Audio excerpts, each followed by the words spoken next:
तो ये सब्जेक्ट है साइंस एंड टेक्नोलॉजी का, विज्ञान एवं प्रौद्योगिकी। इसमें मैंने जो है फर्स्ट जो चैप्टर था वो जीनोमिक्स पढ़ा था। जीनोमिक्स में जो पहला टॉपिक है वह ह्यूमन जीनोम प्रोजेक्ट है, HGP। तो ह्यूमन जीनोम प्रोजेक्ट इसका जो समय काल था यह 1990 से 2003 तक जो है इसका जो समय काल रहा। और यह एक जो है इंटरनेशनल साइंटिफिक प्रोजेक्ट था जिसमें अंतर्राष्ट्रीय स्तर पर विभिन्न देशों ने भाग लिया था इस प्रोजेक्ट में।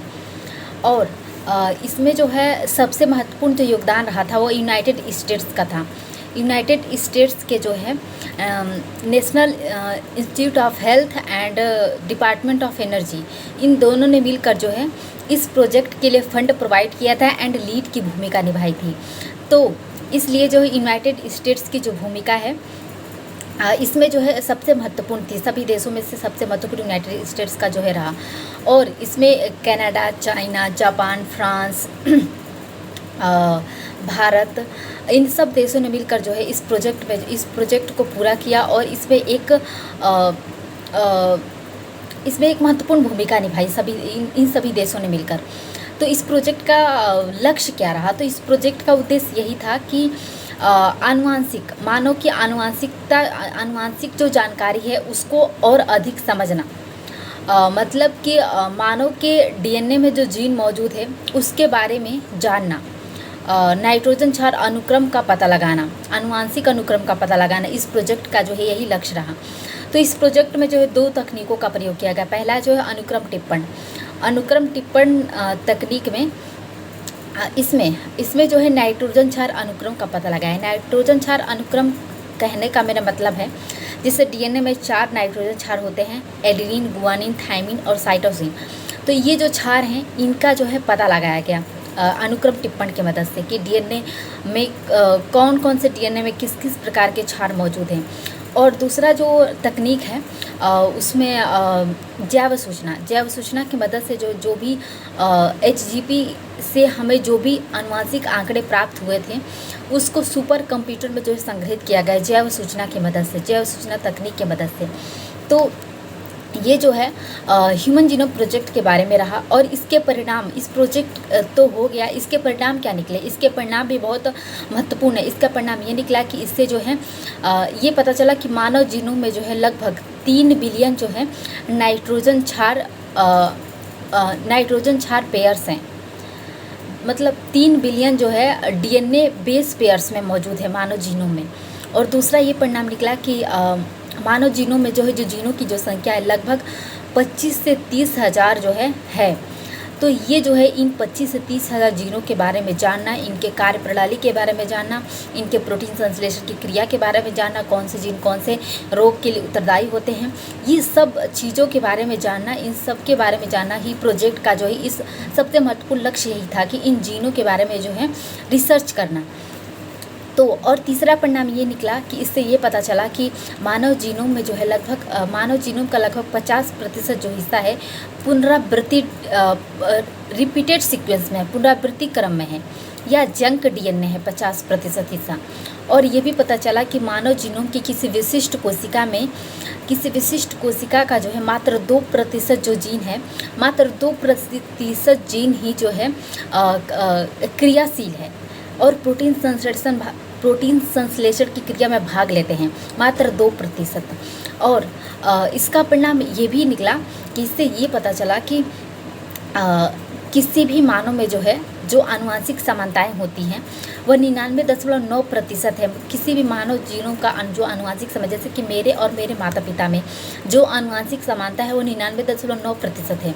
और बाकी जो थोड़ा बहुत लक्षण और कुछ ऐसी चीज़ें होती हैं कि जो समान नहीं होती हैं, तो वो 0.1% ही ऐसी चीज़ें हैं जो कि आनुवांशिक असमानताओं के कारण ही कुछ डिफरेंट लक्षण बच्चों में जो है देखने को मिलते हैं। तो ये जो है ये भी पता चला। तो ये तो इसका परिणाम हुआ इस प्रोजेक्ट का। इस प्रोजेक्ट का लाभ क्या प्राप्त होता है? इस प्रोजेक्ट का एक एग्जाम्पल भी है, अभी हाल ही का एग्जाम्पल। जैसे इस प्रोजेक्ट में जो है एक CRISPR-Cas9 जैसा तकनीक अभी विकसित हुआ है जिसका उद्देश्य है जीन को एडिट करना। अगर किसी मानव के जीनोम में कोई जीन खराब हो गया है जिससे उसके कार्य प्रणाली में कठिनाई महसूस हो रही है, तो उस जीन को एडिट किया जाता है, काट कर निकाल दिया जाता है, या फिर कुछ उसमें एडिट करके कुछ नए जीन को, कुछ दूसरे प्रजाति के जीन को डाला जाता है। तो इस जीन एडिटिंग CRISPR-Cas9 जैसा जो तकनीक है वह HGP के आंकड़ों की मदद से ही विकसित हुआ है। तो ये जो है अभी हाल ही का एग्जाम्पल हमें देखने को मिला है HGP से संबंधित। और इस प्रोजेक्ट से लाभ क्या प्राप्त हुआ? इस प्रोजेक्ट से लाभ यही प्राप्त हुआ कि इससे जो है मानव के आनुवंशिकता से संबंधित आनुवंशिक रोगों से संबंधित प्रत्यक्ष और अप्रत्यक्ष प्रकार के डायरेक्ट और इनडायरेक्ट तरीके से जो है उसके बारे में, उन रोगों के बारे में जानने में जो है सहायता मिली, और उन जीनों के बारे में जानने की जो है कोशिश की गई। इससे ये लाभ प्राप्त हुआ। दूसरा लाभ ये प्राप्त हुआ कि इससे जो है इससे जो है मानव जीनोम के जो है मानव जीनोम की संख्या के बारे में और मानव जीनोम के जीनों की कार्यप्रणाली के बारे में जानने में सहायता मिली, और उनके प्रोटीन संश्लेषण की क्रिया के बारे में जानने में जाना गया। तो ये जो है इससे लाभ प्राप्त हुआ। तीसरा लाभ ये प्राप्त हुआ कि HGP आंकड़ों के विश्लेषणात्मक अध्ययन किया गया। विश्लेषणात्मक अध्ययन करके ये पता लगाया गया है कि मानव जीनोम में मानव में विस्थापन, मानव में अंतर संबंध और मानव की विभिन्न नस्लों में जो आपसी संबंध होता है, विभिन्न नस्लों के बीच जो है आपसी संबंधों के बारे में जो है पता लगाया गया कि किस प्रकार जो है मानव विकास करता है, कि उसका विस्थापन कैसे होता है, उसके विभिन्न नस्लों के बीच क्या क्या संबंध है। तो ये जो है हमें एक महत्वपूर्ण लाभ प्राप्त हुआ। चौथा जो लाभ ये प्राप्त हुआ कि HGP के आंकड़ों की मदद से जो है किसी भी व्यक्ति का जोखिम आकलन किया गया। जोखिम आकलन किया जा सकता है। जोखिम आकलन करने का मतलब अगर कोई व्यक्ति पर कोई संक्रमण का प्रभाव हो, कोई प्रदूषण का प्रभाव, कोई रासायनिक अभिक्रिया का प्रकोप हो, आदि सभी चीज़ों का जो है संभावना के स्तर पर जो है पता लगाया जा सकता है कि इस व्यक्ति पर जो है इस प्रदूषण का प्रकोप हो सकता है या होने वाला है। तो संभावना के स्तर पर जो है पता लगाया जा सकता है। तो ये जो है एक महत्वपूर्ण लाभ प्राप्त हुआ। तो जो है संभावना के स्तर पर इसका एक एग्जाम्पल भी है, जैसे कि इस प्रोजेक्ट के ही मदद से BRCA first and BRCA second नामक 2 जीनों की पहचान की गई, जो कि ब्रेस्ट कैंसर और ओवरी कैंसर में जो है मौजूद होते हैं। तो अगर किसी महिला को अगर कोई चाहे महिला तो टेस्ट करा सकती है। अगर उसको संभावना है कि मुझे ब्रेस्ट कैंसर हो सकता है, ओवरी कैंसर हो सकता है, वो टेस्ट करा सकती है कि उसमें जो है BRCA फर्स्ट और BRCA सेकेंड नामक जीन उसके अंदर मौजूद है कि नहीं। अगर उसके अंदर ये जीन पाए जाते हैं तो उसको जो है भविष्य में जो है या फ्यूचर में उसको ये ब्रेस्ट कैंसर या ओवरी कैंसर हो सकता है।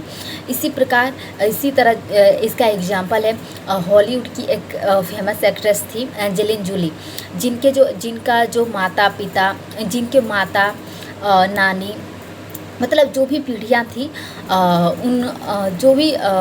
पीढ़ियाँ थी उन सबको ब्रेस्ट कैंसर हुआ तो इनको भी संभावना था कि इनको भी ब्रेस्ट कैंसर हो सकता है। तो इन्होंने अपना टेस्ट कराया। एक अमेरिका की कंपनी है मैरियाट कंपनी, जो कि इनका टेस्ट किया तो इनके ब्रेस्ट में जो है वे दो जीन मौजूद थे, BRCA first and BRCA second. तो इन्होंने अपने ब्रेस्ट को ही हटवा दिया था। तो इस प्रकार जो है इस प्रोजेक्ट से किसी भी संभावना के स्तर पर जो है रोगों की पहचान की जा सकती है और व्यक्ति को बचाया जा सकता है समय से पहले। तो ये जो है एक महत्वपूर्ण लाभ प्राप्त हुआ। और जो सिस्टर फाइब्रोसिस जो है एक जेनेटिक डिसऑर्डर है, जो कि लंग्स और जो है डाइजेस्टिव सिस्टम को प्रभावित करता है यह रोग। तो इस प्रोजेक्ट से ये पता चला कि CFTR नामक जो जीन है उसी के वजह से जो है यह सिस्टिक फाइब्रोसिस जैसा जो खतरनाक जेनेटिक डिसऑर्डर्स हो रहा है। तो HGP के ही मदद से HGP के आंकड़ों की मदद से HGP के आंकड़ों की मदद से इसके लिए दवाएं और ट्रीटमेंट्स जो है विकसित हुई। जैसे कि इसका एग्जांपल है CFTR डिस्कवर्ड जैसा जो तकनीक है सिस्टिक फाइब्रोसिस जैसे रोगों के लिए विकसित किया गया है, जो कि HGP की मदद से ही हो पाया है। तो ये जो ह्यूमन जीनोम प्रोजेक्ट के बारे में हमने जाना। दूसरा जो टॉपिक पढ़ा था मैंने जीनोमिक्स में वो है white genome project. White genome project का जो काल रहा वह 2016 में स्टार्ट हुआ और इसका जो समय है 2026 तक यह चलने वाला है व्हाइट जीनोम प्रोजेक्ट। तो यह भी प्रोजेक्ट जो है यह एक बहुराष्ट्रीय स्तर का प्रोजेक्ट है, मतलब यह भी इंटरनेशनल प्रोजेक्ट है। और इसका जो कंट्रोल है वह centre for excellence of engineering biology के कंट्रोल में जो है यह प्रोजेक्ट काम कर रहा है। और इस प्रोजेक्ट का उद्देश्य जो है बायो इन्फॉर्मेटिक्स की मदद से कंप्यूटर पर जो है आनुवांशिक अनुक्रम का जो है आनुवांशिक अनुक्रम को निर्धारण करना है और उसके मदद से मानव जीनोम को विकसित करना। मतलब इस प्रोजेक्ट का लक्ष्य यही है कि पूरा एक डीएनए का जो है निर्माण करना ही इस प्रोजेक्ट का लक्ष्य है। तो इस प्रोजेक्ट से लाभ क्या प्राप्त होगा? इस प्रोजेक्ट से लाभ यही प्राप्त होगा कि मानव जीनोम के बारे में और अधिक जानकारियाँ प्राप्त होंगी और इससे जो है जीनोम संशोधन विधि की मदद से जीनोम संशोधन विधि की मदद से नई दवाएं और नए ट्रीटमेंट जो है विकसित होंगे। तो इस प्रोजेक्ट से यही लाभ प्राप्त होगा कि मानव जीनोम के बारे में और अधिक समझ विकसित होगी। तो तीसरा जो टॉपिक है वह है अर्थ बायो जीनोम प्रोजेक्ट। अर्थ बायो जीनोम प्रोजेक्ट जो है इसका जो समय है 2018 में स्टार्ट हुआ और इसका जो 2028 तक जो है अर्थ बायो जीनोम प्रोजेक्ट चलने वाला है। तो अर्थ बायो जीनोम प्रोजेक्ट क्या है? अर्थ बायो जीनोम प्रोजेक्ट का लक्ष्य यही है कि पृथ्वी पर उपस्थित सभी जो है सभी प्रोटोजोआ जीव जंतु और प्रोटोजोआ कहने का मतलब है कवक, सूक्ष्म जीव, इन सभी का जो है जीनों का अध्ययन करना ही इस अर्थ बायो जीनोम प्रोजेक्ट का लक्ष्य। पृथ्वी पर जितने भी जीव जंतु और प्रोटोजोआ उपस्थित हैं, तो इस प्रोजेक्ट के प्रथम चरण का उद्देश्य यही था कि लगभग 15 लाख यूकैरियोटिक जीवों का जो है जीनोम अध्ययन किया जाना जो है इस प्रोजेक्ट का प्रथम चरण का लक्ष्य रहा। तो इस प्रोजेक्ट में जो है अर्थ बायो जीनोम प्रोजेक्ट का उद्देश्य क्या है? मूल उद्देश्य क्या है? इसका उद्देश्य यही है कि यूकैरियोटिक जीवों के जीनोम का अध्ययन किया जाए और उनके जो है विकास क्रम को समझा जाए। दूसरा इसका उद्देश्य यह है कि जैव विविधता संरक्षण, बायोडाइवर्सिटी को संरक्षित किया जाए। मतलब कि इससे जो है विभिन्न जीवों के जीनोम अध्ययन करने से, जीव जंतु और प्रोटोजोआ के जीनोम का अध्ययन करने से जो है संरक्षण की नई विधियाँ विकसित होगी। प्रजातियों के संरक्षण से नई विधियाँ विकसित होंगी संरक्षण से संबंधित। ज़्यादातर जो है जो विलुप्त होने के कगार पर जो जीव जंतु हैं, जो प्रजातियां हैं जो कि विलुप्त हो रही हैं, उनके बारे में उनके संरक्षण से संबंधित जो है नई विधियाँ विकसित होगी। इससे बायोडाइवर्सिटी का संरक्षण होगा। तीसरा जो इससे उद्देश्य ये है कि साइंस एंड टेक्नोलॉजी के क्षेत्र में प्रगति। इससे जो है नए तकनीक और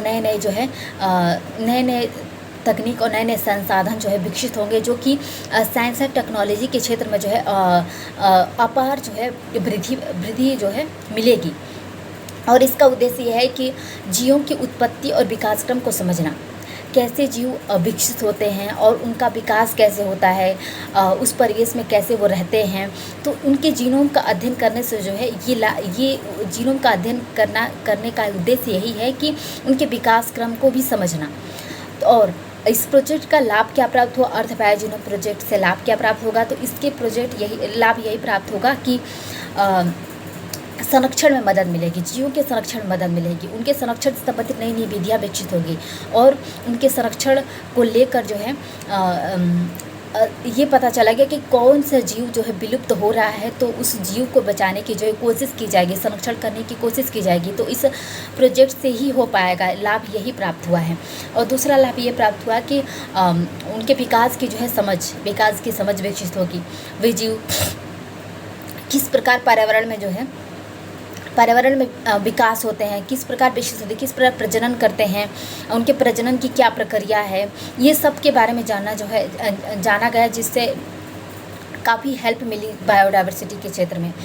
और इसके मदद से नई दवाएं विकसित होंगी और नए उपचार विकसित होंगे, जो कि विभिन्न जीवों के जीनोम अध्ययन से ही हो पाएगा। और इससे जो है बायो इंजीनियरिंग के क्षेत्र में जो है प्रगति होगी, जैसे कि जैव ऊर्जा के क्षेत्र में और पर्यावरण प्रदूषण, पर्यावरण सुरक्षा के संबंध में जो है और पोषण से संबंधित जो है नई विधियाँ विकसित होंगी। तो इस प्रोजेक्ट से जो है बायो इंजीनियरिंग के क्षेत्र में भी काफ़ी लाभ हुआ है। तो हमने अर्थ बायोजीनोम प्रोजेक्ट के बारे में जाना। अब नेक्स्ट जो टॉपिक है वह है डार्क जीनोम। डार्क जीनोम क्या है?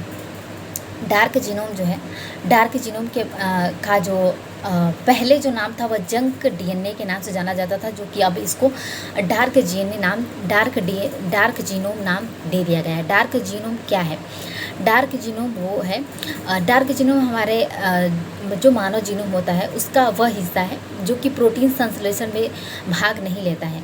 यानी इसको तो कई वैज्ञानिक बोलते हैं कि इसको जीनोम की श्रेणी में ही, जीन की श्रेणी में ही नहीं आने देते हैं, बोलते हैं कि ये जीन नहीं होते हैं, जबकि ऐसा नहीं है। कई अध्ययन करने से पता चला कि जो है डार्क जीनोम के कुछ भाग की वजह से ही बिपोलर डिसऑर्डर्स या फिर सीजोफ्रीनिया जैसा जो जेनेटिक डिसऑर्डर्स है उसके लिए जो है डार्क जीनोम का जो कुछ भाग है उत्तरदायी है। मतलब उसी की वजह से जो है इस प्रकार का रोग हो रहा है। तो इस प्रकार जाना गया कि मानव जीनोम में जो है मानव के अंदर लगभग 98.5% जो हिस्सा है वह डार्क जीनोम का ही है। तो इस प्रकार जो है डार्क जीनोम के बारे में भी जानना जो है काफ़ी महत्वपूर्ण है, क्योंकि इसकी वजह से भी जो जेनेटिक डिसऑर्डर्स होते हैं और हो रहे हैं। नेक्स्ट जो टॉपिक है वो है ईडीएनए। ईडीएनए का फुल फॉर्म है इन्वायरमेंटल डीएनए। इन्वायरमेंटल डीएनए क्या है? इन्वायरमेंटल डीएनए वह है जो कि किसी परिवेश में उपस्थित जो है डीएनए का समूह है। कोई परिवेश है, कोई विशेष क्षेत्र, जैसे हमारा हॉस्टल ये एक परिवेश है, इसमें उपस्थित जितने भी डीएनए का समूह है वो डीएनए का समूह कैसे, डीएनए का समूह जो इस परिवेश में उपस्थित जीव जंतुओं से जो डीएनए प्राप्त होता है उसी को हम डीएनए समूह कहते हैं। परिवेश में जीव जंतुओं से जो हमें डीएनए प्राप्त होता है।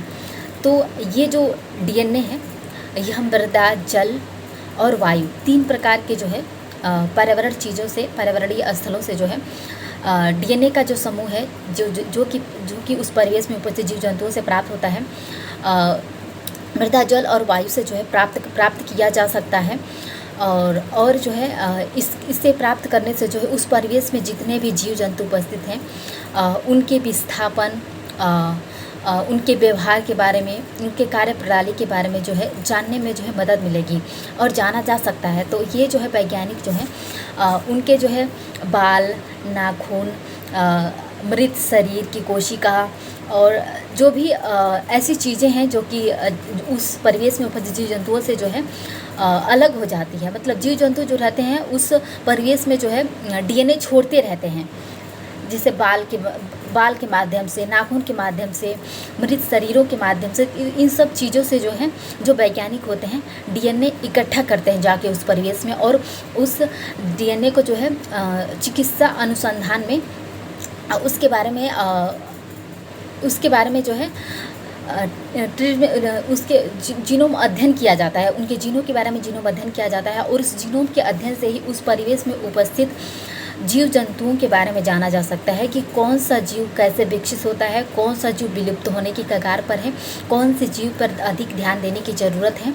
तो इस प्रकार का जो जानकारी है वह ईडीएनए, इसीलिए ईडीएनए काफ़ी महत्वपूर्ण हो जाता है, क्योंकि यह हमारे पर्यावरण को बचाने में जो काफ़ी मदद करता है और बायोडाइवर्सिटी को भी संरक्षित करता है, क्योंकि इससे जो है विलुप्त हो रहे जो जीव जंतुओं के बारे में भी पता चलता है जो कि उस परिवेश में उपस्थित होते हैं।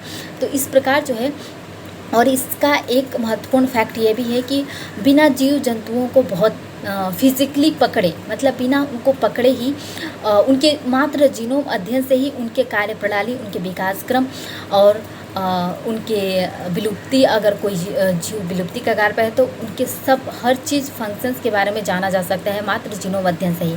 तो इस प्रकार जो इन्वायरमेंटल डीएनए जो है हमारे पर्यावरण को बचाने में जो है काफ़ी मदद कर रहा है। तो हमने अब पर्यावरण के बारे में जाना, इन्वायरमेंटल डीएनए के बारे में जाना, जो कि बायोटेक्नोलॉजी के क्षेत्र में भी इससे काफ़ी प्रगति हुई है, जिससे उस बायोटेक्नोलॉजी के लिए नए संसाधन, नई तकनीकें जो विकसित हुई है, जो कि जीव जंतुओं को संरक्षित किया जा सकता है। जो नेक्स्ट टॉपिक है वह है जेनेटिक इंजीनियरिंग, जीन अभियांत्रिकी। जीन अभियांत्रिकी क्या है? जीन अभियांत्रिकी जो है ये जो है जीन अभियांत्रिकी का डेफिनेशन ये है कि यह जो है किसी प्राणी के मूल जीनोम में, मूल जीनोम कहने का मतलब जो उसका खुद का जीनोम होता है, उसमें किसी अन्य प्रजाति के प्राणी या प्राणी के जीन को जोड़ना ही जीन अभियांत्रिकी कहलाता है। और इससे जो है उस जीव में जो है नए लक्षण या नए गुण जो है विकसित हो जाते हैं, तो इसी को जीन अभियांत्रिकी कहते हैं। जीन अभियांत्रिकी की जो है जेनेटिक इंजीनियरिंग भी एक तकनीक है, और इसके मदद से जो इस तकनीक के मदद से जो है पूरा इसका जो एक पूरा प्रक्रिया है। प्रक्रिया कहने का मतलब इसमें जो है पहला जो चरण है रिस्ट्रिक्शन एंजाइम की मदद से जो है पहले जो है उस जीन की पहचान की जाती है, और फिर उस जीन को काट कर निकाला जाता है। रिस्ट्रिक्शन एंजाइम की वजह से मदद से जो उस जीन को काट कर निकाला जाता है। मतलब कोई एक मूल जीनोम है और उसमें किसी जीन को डालना है जिससे उसमें नए गुण प्रदर्शित हों, तो पहले जो है उस दूसरे जीन की पहचान की जाती है कि ये जीन जो है उस जीनोम में डाला जा सकता है कि नहीं, ये उसमें गुण प्रदर्शित कर सकता है कि नहीं, पहले पहचान किया जाता है। फिर उसको रिस्ट्रिक्शन एंजाइम की वजह से, एंडोन्यूक्लिक एंजाइम की वजह से मदद से जो है उस जीन को वहाँ से काट कर अलग किया जाता है। फिर अलग किया जाता है, फिर उसको जो है रिकॉम्बिनेट डीएनए में जो है रिकॉम्बिनेट डीएनए में वेक्टर की मदद से जो है उसको विकसित किया जाता है। फिर उसको उस मूल जीनोम में जो है डाला जाता है, मूल जीनोम में डालकर ट्रांसफ़र किया जाता है, जिससे वह जो है जिससे जीन अभियांत्रिकी की प्रक्रिया जो होती है पूर्ण हो जाती है। फिर उसको एक परिवेश दिया जाता है जिसमें वह जो है देखा जाता है कि वह जीन जो है जिसके लिए जिस उद्देश्य के लिए उसको विकसित किया गया है, उसको ट्रांसफ़र किया गया है, जोड़ा गया है, वह उस परिवेश में सही से कार्य कर पा रहा है कि नहीं, उसको एक परिवेश दिया जाता है। तो इस प्रकार जो है जीन अभियांत्रिकी की यह प्रक्रिया होती है। और इसके जो है कई महत्वपूर्ण लाभ भी हैं जेनेटिक इंजीनियरिंग के। इससे जो है जेनेटिक इंजीनियरिंग से जो है मानव उपयोग से संबंधित जो है मानव उपयोगी प्रोटीन, दवाओं और जो है टीकों का जो है निर्माण किया जा सकता है जेनेटिक इंजीनियरिंग की मदद से। जैसे कि प्रोटीन, हार्मोन्स, इंसुलिन और वैक्सीन्स, इन सब का निर्माण जो है जेनेटिक इंजीनियरिंग से किया जा सकता है, जो कि मानव को प्रोटीन प्रदान करते हैं। दूसरा जो लाभ है जेनेटिक इंजीनियरिंग से, इससे जो है जीएम फसलों का विकास किया जा सकता है। जीएम फसलों और जंतुओं का भी निर्माण किया जा सकता है, जैसे कि बीटी कॉटन, बीटी ब्रिंजाल और गोल्डन राइस। इस प्रकार के जो तकनीक है वो जेनेटिक इंजीनियर, इस प्रकार का जो जीएम क्रॉप्स हैं वह जेनेटिक इंजीनियरिंग तकनीक की मदद से विकसित हो पाते हैं। और इसका जो लाभ है, इससे लाभ ये प्राप्त होगा कि इससे जीन की संरचना और जो है कार्य प्रणाली के बारे में अधिक जानकारी विकसित होगी, वो जो कि जेनेटिक इंजीनियरिंग से ही हो सकती है। और जेनेटिक इंजीनियरिंग से जो है मेडिकल क्षेत्र में काफ़ी प्रगति हुई। इससे मेडिकल क्षेत्र में जो है जीनोम अध्ययन से संबंधित जो है नए तकनीकें, नए ट्रीटमेंट्स जो है विकसित हुए, जो कि जेनेटिक इंजीनियरिंग से ही हो पाए हैं। तो हमने जो है अभी जीन अभियांत्रिकी, जेनेटिक इंजीनियरिंग के बारे में जाना। अब जो नेक्स्ट टॉपिक है वो है जीएम क्रॉप्स। जीएम क्रॉप्स का फुल फॉर्म है जेनेटिकली मॉडिफाइड क्रॉप्स। तो जीएम क्रॉप जो होते हैं, जेनेटिकली मॉडिफाइड क्रॉप, जो ये 3 प्रकार के होते हैं। पहला है सिस्पर क्रॉप्स, दूसरा है ट्रांसजेनिक क्रॉप्स, तीसरा है नॉन ट्रांसजेनिक क्रॉप्स। जो सिस्पर क्रॉप्स होते हैं, यह समान प्रजाति में समान प्रजाति के जो जीन को ट्रांसफ़र किया जाता है तो उसको सिस्पर कहा जाता है। और यह जो सिस्पर ट्रांसजेनिक जो प्रकार है, इसमें जो है सिस्जेनिक क्रॉप में जो है इसमें जो समान प्रजाति में जो है जीन प्रत्यारोपण किया जाता है और यह जो सुरक्षित होता है और इसमें जो है कोई नया जो लक्षण होता है, नया लक्षण जो है इसमें प्रदर्शित नहीं होता है और इसमें जो जेनेटिक इंजीनियरिंग तकनीक का ही उपयोग किया जाता है, जो कि मैंने अभी बताया। और दूसरा जो ट्रांसजेनिक क्रॉप जो होते हैं, इसमें जो है अलग अलग प्रजातियों के मध्य जीन का प्रतिरूपण किया जाता है, मतलब अलग अलग प्रजातियों के मध्य यह जो होता है, इसके सुरक्षा मूल्यांकन की आवश्यकता होती है, अधिक सुरक्षा की आवश्यकता होती है और इसमें जो है उस प्रजाति में वैसे लक्षण उत्पन्न होते हैं जो कि पहले नहीं देखा गया हो। तो ये जो ट्रांसजेनिक क्रॉप्स में होता है और इसके लिए भी जेनेटिक इंजीनियरिंग तकनीक का उपयोग किया जाता है। दूसरा है नॉन ट्रांसजेनिक में इसमें कोई जीन को ट्रांसफ़र नहीं किया जाता है, प्रतिरूपण नहीं किया जाता, बल्कि मूल जीन से ही मूल जीनोम से ही जीन को काट कर अलग किया जाता है और यह जो क्रॉप्स है यह भी सुरक्षित होता है और इसमें भी कोई नया लक्षण प्रदर्शित नहीं होता है और इसके लिए भी जेनेटिक तकनीक का उपयोग किया जाता है। तो इन सभी में सबसे जो महत्वपूर्ण है वह ट्रांसजेनिक क्रॉप्स है। ट्रांसजेनिक क्रॉप्स के बारे में, जीएम क्रॉप्स के बारे में हम अभी जानेंगे। ट्रांसजेनिक जीएम क्रॉप्स क्या है? ट्रांसजेनिक फसलों में जो है ट्रांसजेनिक जो फसल होते हैं, ट्रांसजेनिक फसलों का विकास जो होता है वह प्राकृतिक फसलों में किसी अन्य प्रजाति के जीनों को जो है जोड़कर किया जाता है। किसी अन्य प्रजाति के जीनों में जो है जोड़कर किया जाता है ट्रांसजेनिक फसलों का विकास और इससे जो है फसल में नए गुण जो होते हैं वह प्रकट हो जाते हैं। और जो ट्रांसजेनिक फसलें हैं, इनका विकास जो जेनेटिक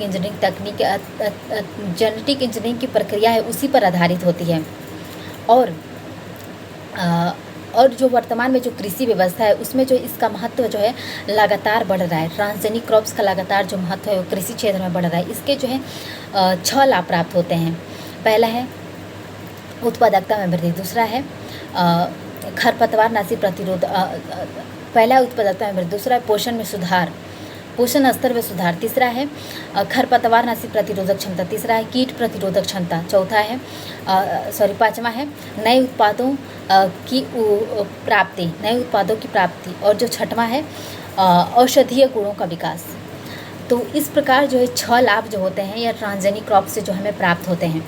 पहला है उत्पादकता में वृद्धि जो होता है, उत्पादकता में वृद्धि कैसे होता है? उत्पादकता में वृद्धि जो है इसके अंतर्गत जो है जो जीएम फसल होते हैं, जीएम फसलों में जो है ऐसे जीएम फसलों का विकास ऐसे किया गया है जो कि किया जाता है जो कि प्रतिकूल परिस्थितियों में भी जो है उच्च पैदावार दे सकते हैं। इस प्रकार के जो क्रॉप्स होते हैं वह कृषि पर पड़ने वाले जलवायु परिवर्तन के प्रभाव से जो है फसलों को बचाते हैं। तो इस प्रकार जो उत्पादकता में वृद्धि होती है जैसे इसका एग्जाम्पल है इंडोनेशिया में जो है जीएम क्रॉप्स की ही मदद से जो है शर्करा का उत्पादन जो है बढ़ा है। इसी प्रकार जो है ब्राज़ील और अर्जेंटीना जैसे कृषि प्रधान देश भी जो है जीएम क्रॉप से जो है अपने कृषि क्षेत्र में जो है वृद्धि कर रहे हैं और प्रगति कर रहे हैं। इसी प्रकार कनाडा और अमेरिका जैसे विकसित देश भी जीएम क्रॉप्स का जो है प्रयोग कर रहे हैं, जो कि कृषि क्षेत्र में जो है वृद्धि कर रही है। और जो है rubber research institute of India जो कि केरला में मौजूद है।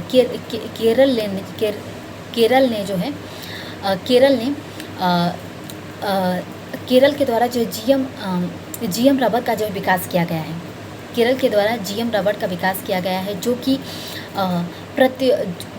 कि कम तापमान में भी जो है समान वृद्धि विकास और जो है समान वृद्धि विकास और उत्पादकता जो है प्रदान कर सकती है। और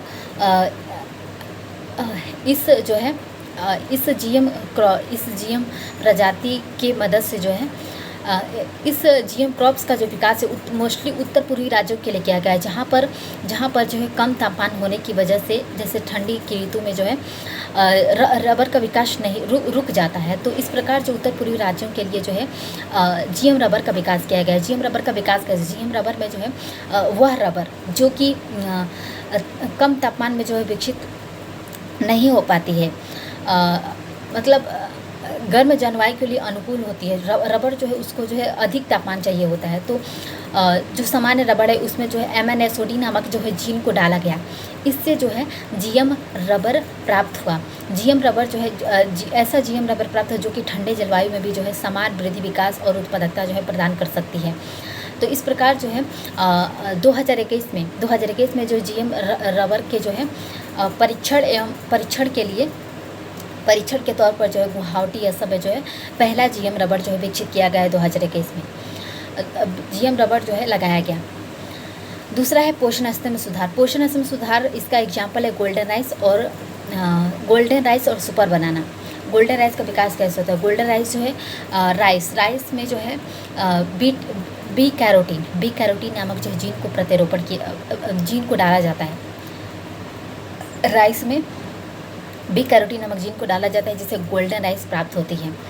तो 1990 के दशक में रॉकफेलर फाउंडेशन के सहयोग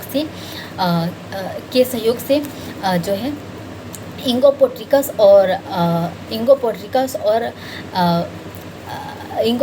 और पेटरवियर के जो है द्वारा पोर्टरबियर के द्वारा जो गोल्डन राइस का विकास किया गया, जिसका उद्देश्य जो है विटामिन ए की कमी को जो है दूर करना था। विटामिन ए की कमी जो कि WHO के अनुसार जो है उस समय जो है लगभग विश्व के लगभग 124 मिलियन जो बच्चे थे वह विटामिन ए की कमी से जो ग्रस्त थे, जो कि कुपोषण के लिए काफ़ी विटामिन ए की कमी से कुपोषण के शिकार हो गए थे।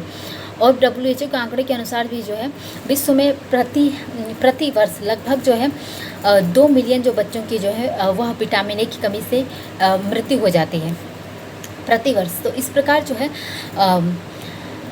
गोल्डन राइस का जो परीक्षण और मूल्यांकन है international rice research institute Manila जो कि फिलीपींस में है।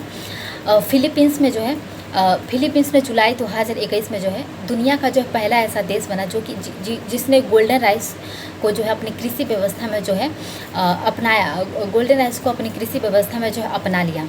इस प्रकार जो फिलीपींस पहला ऐसा देश बना जिसने गोल्डन राइस का उपयोग किया। और गोल्डन राइस जो है अभी कुछ वर्ष पहले जो bill and Melinda Gates filler foundation ने जो है सुपर राइस के विकास के लिए जो आर्थिक अनुदान दिया है और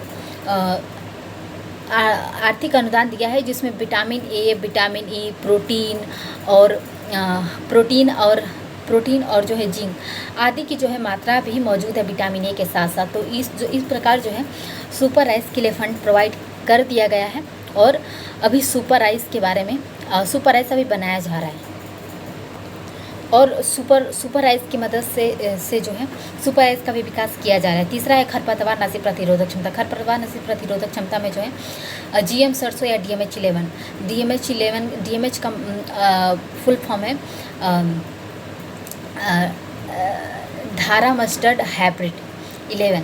इसका विकास जो है 2002 में दिल्ली विश्वविद्यालय के डॉक्टर जो है दीपक पेंटर के नेतृत्व में जो है GM सरसों का जो है विकास किया गया है। GM सरसों जो कि